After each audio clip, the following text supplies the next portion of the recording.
Standard English Supplementary 3 Three questions written by Leo Tolstoy. So it contains two sections. Now we are going to see the first section. There was a king who had three questions in his mind that if he always knew the right time to begin everything, if he knew who were the right people to listen to and whom to avoid, and above all, if he always knew what was the most important thing to do, he would never fail in anything he might undertake. I think it is more better for you. It is very easy only. If I read out and see, you can understand, I think so. And this thought having occurred to him, he had it proclaimed throughout his kingdom that he would give a great reward to anyone who would teach him and what was the right time for every action, and who were the most necessary people, and how he might know what was the most important thing to do. Unlearned men came to the king, but they all answered his questions differently. In reply to the first question, some said that to know the right time for every action, one must draw up in advance a table of days, months, and years, and must live strictly according to it. Only thus, said they, could everything be done at its proper time. Others declared that it was impossible to decide beforehand the right time for every action, but that not letting oneself be absorbed in idleness pastimes, one should always attend to all that was going on and then do what was most needful. Others again said that, however attentive the king might be to what was going on, it was impossible for one man to decide correctly the right time for every action, but that he should have a council of wise men who could help him to fix the proper time for everything. But then again others said there were something things which could not wait to be laid before a council, but about which one had at once to decide whether,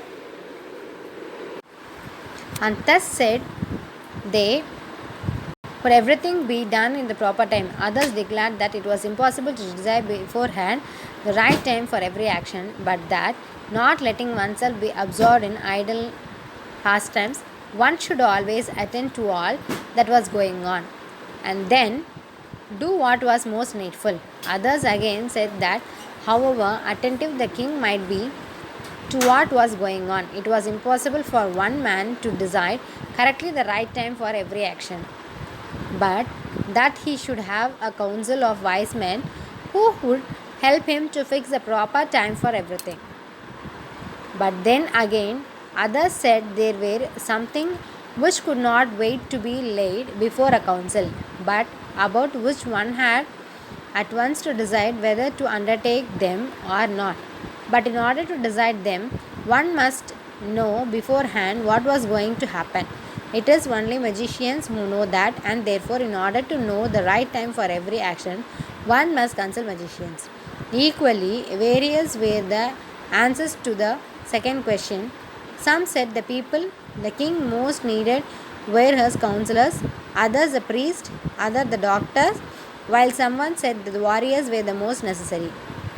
To the third question, as to what was the most important occasion, some replied that the most important thing in the world was science. Others said it was skill in farewell, and others again that it was religious worship. All the answers being different, the king agreed with none of them and gave the reward to none. But still, wishing to find the right answers to his questions, he decided to consult a hermit widely renowned for his wisdom. The hermit lived in a wood which he never quitted. He received none but common folk. So the king put on simple clothes, and before reaching the hermit's cell, dismounted from his horse. Leaving his bodyguard behind, he went on alone. When the king approached, the hermit was digging the ground in front of his hut. Seeing the king, he greeted him and went on digging. The hermit was frail and weak, and each time he stuck his spade into the ground and turned a little he breathed heavily. The king went up to him and said, I have come to you, wise hermit, to ask you the three questions. How can I learn to do the right thing at the right time? Who are the people I need most? Who are the people I most need? And to whom should I therefore pay more attention than to the rest?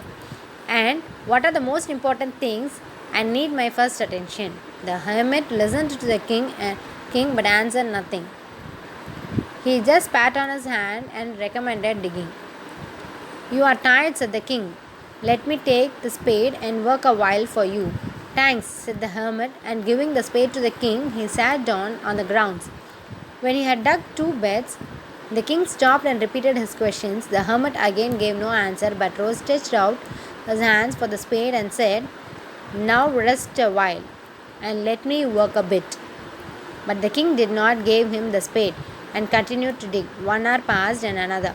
The sun began to sink behind the trees, and the king at last stuck the spade into the ground and said, I came to you, wise man, for an answer to my questions. If you can give me none, tell me so, and I'll return home. Here comes something running, said the hermit. Let us see who it is. So, section 2. The king turned round and saw a bearded man come running out of the wood. The man held his hands pressed against his stomach, and blood was flowing from under them. When he reached the king, he fell fainting on the ground, moaning feebly. The king and the hermit unfastened the man's clothing.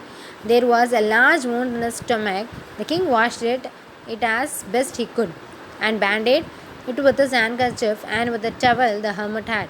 But the blood would not stop flowing, and the king again and again removed the bandage soaked with the warm blood and washed and rebandaged the wound. When at last the blood ceased flowing, the man revived and asked something to drink. The king brought fresh water and gave it to him. Meanwhile, the sun had set and it had become cool. So the king, with the hermit's help, carried the wounded man into the hut and laid him on the bed. Lying on the bed, a man closed his eyes and was quiet. But the king was so tired from his walk and from the work he had done that the crouched down on the threshold and also fell asleep so soundly that he slept all through the short summer night.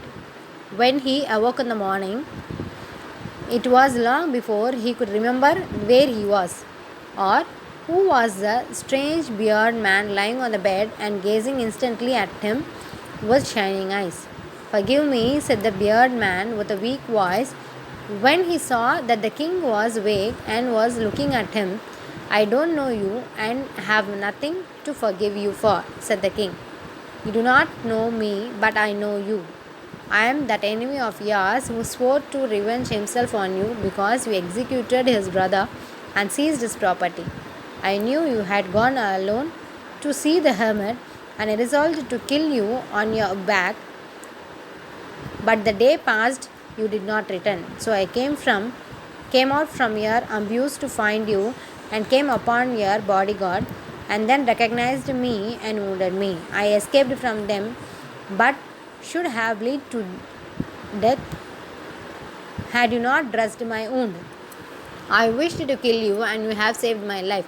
Now, if I live, and if you wished it, I will serve you as your most faithful slave, and will bid my sons to the same. Forgive me.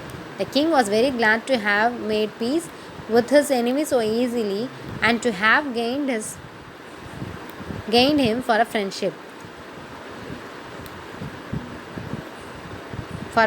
and he not only forgave him, but said he would send his servants and his own physicians to attend him, and promises to restore his property. Having taken leave of the wounded man, the king went out into the porch and looked around for the hermit. Before going away, he wished once more to beg an answer to the questions he had put. The hermit was outside on his knees, sowing seeds in the beds that had been dug by the day before. The king approached him and said, For the last time, I pray you to answer my questions, wise man. You have already been answered, said the hermit, still crouching on his thin legs and looking up at the king, who stood before him. How answered? What do you mean? Asked the king.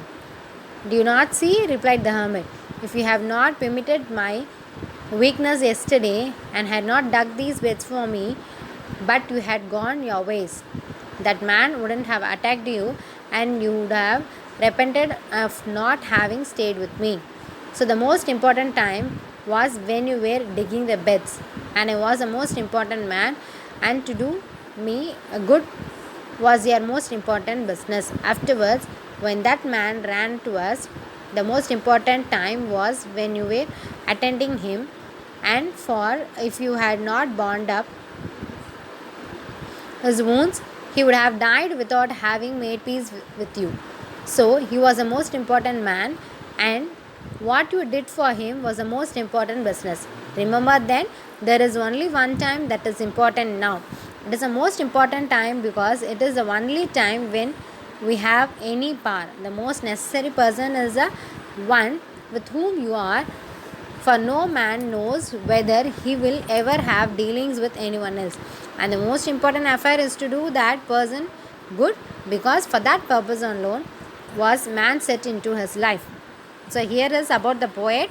The poet is Leo Tolstoy. Leo Tolstoy from 1828 to 1910 was a Russian writer who was regarded as one of the greatest author of all time. He is the best known for the novels War and Peace, and